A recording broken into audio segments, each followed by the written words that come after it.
passionnés de foot, bienvenue à un autre épisode du Mufasa Sports Club.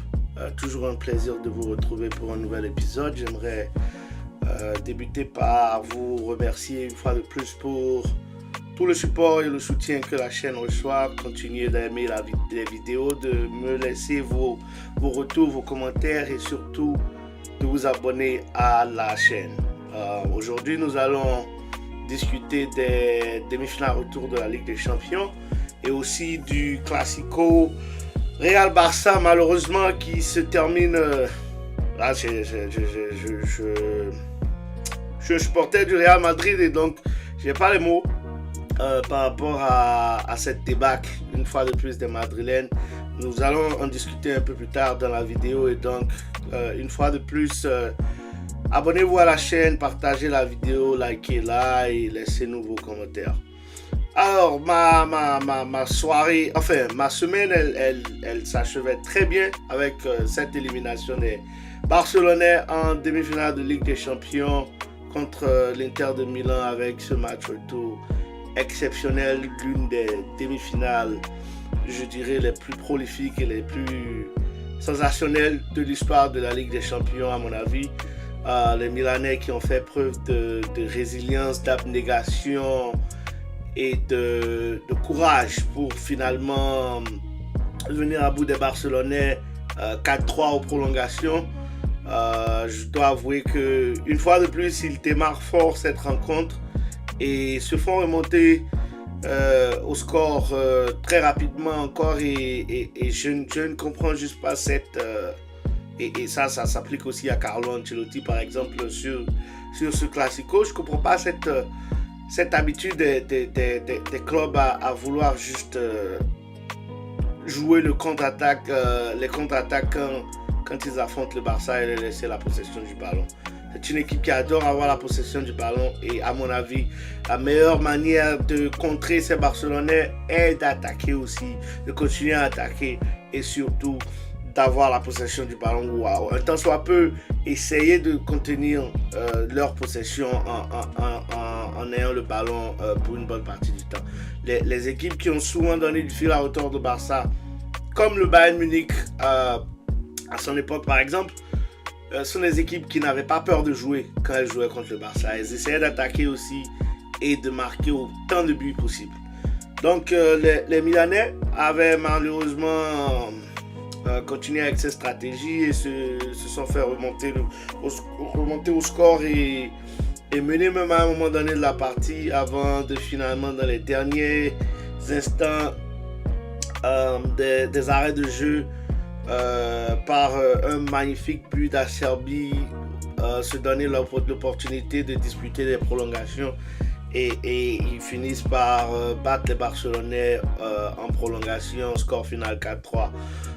Je pense que si nous devons être honnêtes, les Barcelonais étaient clairement au-dessus des Milanais, mais voilà, la Ligue des Champions, elle ne pardonne pas et quand tu aspires à soulever ce trophée, il y a des erreurs qu'on ne fait pas et le Barça a fait une très grosse erreur en ne gardant pas le score à 3-2 avec à peine, je sais plus, 5-10 minutes de jeu avant la fin du temps réglementaire et je pense que ça a été le problème des Barcelonais parce que le momentum il change de camp quand les Milanais ils égalisent à nouveau et voilà, tu t'exposes à des situations pareilles et donc bon courage aux Barcelonais. Je pense qu'ils probablement auront la Liga cette année, de même que les différentes coupes qu'ils ont remportées. Je pense que c'est une saison satisfaisante, mais une fois de plus, la Ligue des Champions ne leur sourit pas. Je pense pratiquement 10 ans maintenant que les Barcelonais n'ont pas pu soulever la coupe aux grandes oreilles. Bien évidemment, à mon plus grand plaisir en tant que Madrilène, mais voilà, je pense que ils seront des challengers pour les prochaines Ligues des Champions à venir, mais la compétition sera beaucoup plus relevée l'année prochaine avec les Madrilènes qui, je pense, reviendront beaucoup plus forts, de même que des équipes comme le Bayern Munich, Liverpool, Manchester City, etc. Donc je pense que l'occasion la plus adéquate pour les Barcelonais pour renouer avec la Ligue des Champions, une victoire en Ligue des Champions était cette année et malheureusement ils n'ont pas pu la saisir. Et donc voilà pour les demi-finales entre Barcelone et l'Inter de Milan. Et donc les Milanais qui se retrouvent en finale pour la deuxième fois dans les 3 dernières années. Grosse performance, grosse félicitations. Grosses félicitations, grosses félicitations aux Milanais et surtout à Inzaghi et à tout le staff des Milanais parce que leur effectif il fait pas super rêver, mais ces gars ils continuent de nous montrer ce football italien qui n'abandonne jamais et donc qui continue malgré tout, même si ce n'est pas super beau, à produire des résultats. Donc félicitations encore aux Nerazzurri qui affronteront donc le Paris Saint-Germain qui a disposé d'Arsenal. Voilà une autre équipe encore qui passe son temps à essayer de produire du beau jeu, mais au moment où ça compte le plus, ils disparaissent. Ils ont cru que en éliminant le Real Madrid, c'était tout tracé pour eux. Et puis voilà, ils se cassent les dents contre les Parisiens qui les battent à l'aller comme au retour.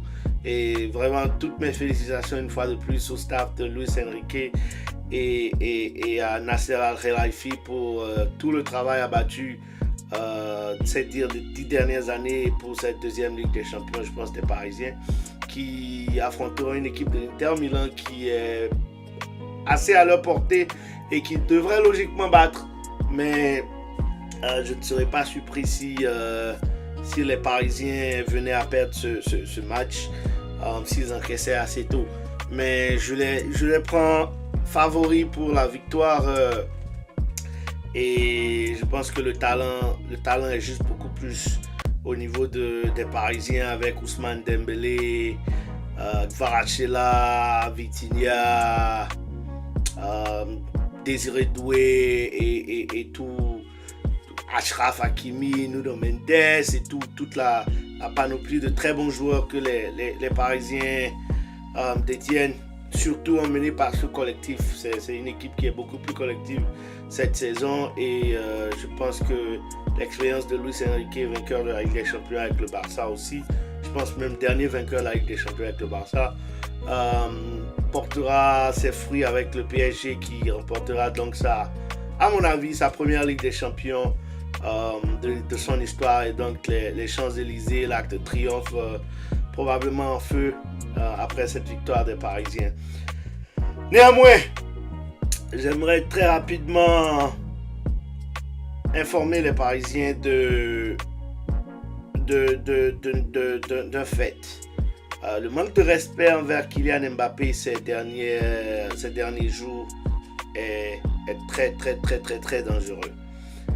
Kylian Mbappé faisait partie de cette équipe qui mène les Parisiens en finale contre le Bayern Munich en période de Covid. Et la non-reconnaissance que ces Parisiens, ces supporters parisiens sont en train de montrer envers Mbappé ces derniers jours pourrait vous coûter très cher, chers Parisiens. Moi, je suis un fan de Nasser Al-Khelaifi et de son projet de jeu, sa vision pour le PSG. Un fan du PSG en quelque sorte aussi. Et donc, j'aimerais bien que vous gagniez. Mais voilà, il ne faudrait pas en faire trop avec Mbappé, que les dieux du foot décident de ne pas vous récompenser. Donc, je pense, faites profil bas.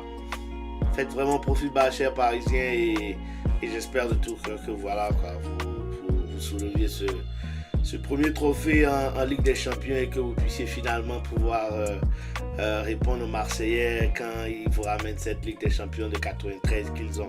Donc, finale très intéressante entre ces deux équipes. Et voilà, comme je le dis, je pense que les Parisiens, ils feront le job et ils remporteront ce trophée. On verra bien. Alors, Classico Real Madrid-Barça. Vraiment décourageante saison du côté de Madrid. Je crois que nous avons sous-estimé le départ de Toni Kroos, qui était le métronome au niveau du milieu de terrain. Et donc, il est primordial de prendre un milieu de terrain cette intersaison.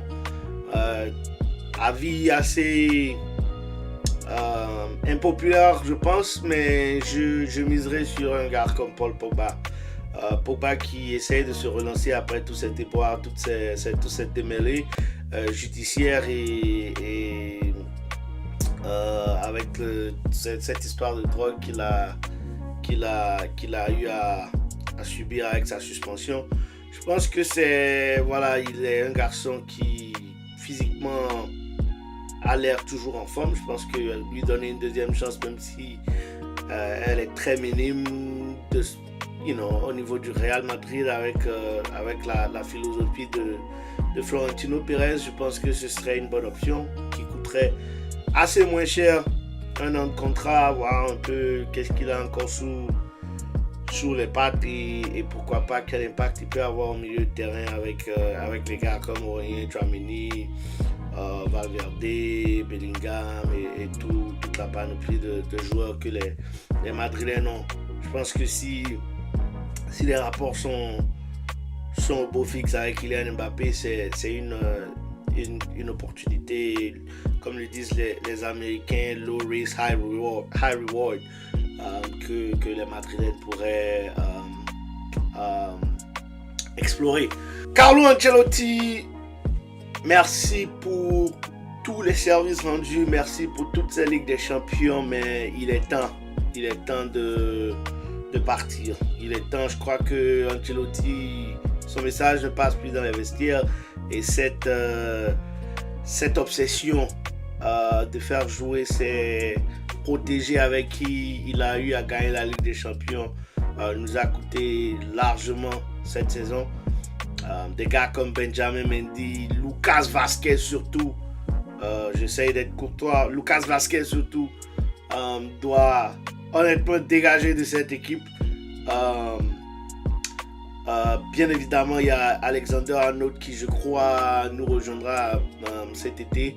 Et donc, entre lui et Carvajal, je pense que Vazquez c'est fini à Madrid. Enfin, je l'espère. De même que Ancelotti.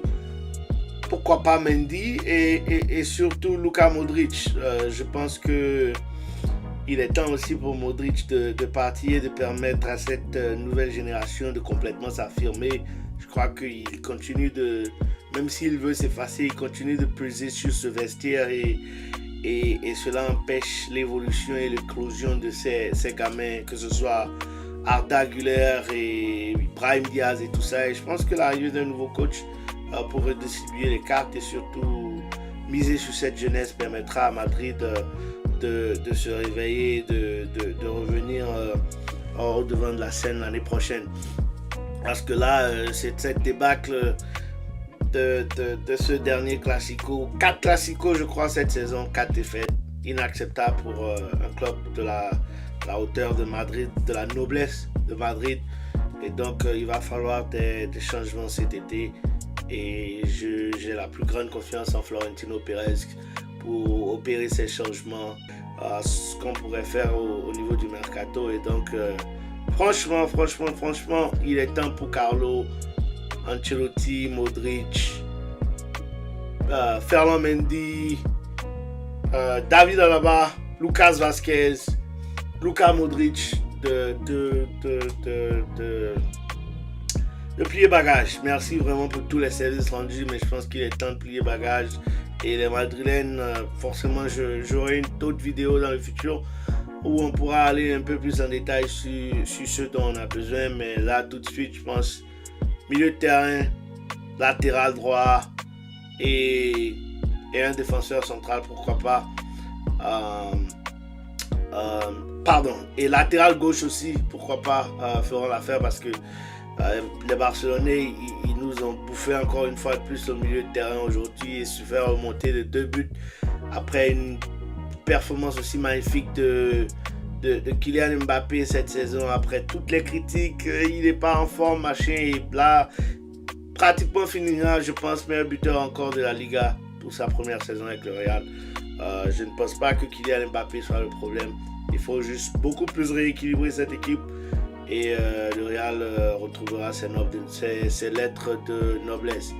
Et donc, je pense que c'est tout ce que j'ai pour cet épisode. Et une fois de plus, les gars, partagez la vidéo, abonnez-vous à la chaîne, likez, laissez les commentaires. J'aime beaucoup recevoir vos feedbacks. Et donc, prenez soin de vous car chaque jour est une vie. Et au prochain épisode. Ciao!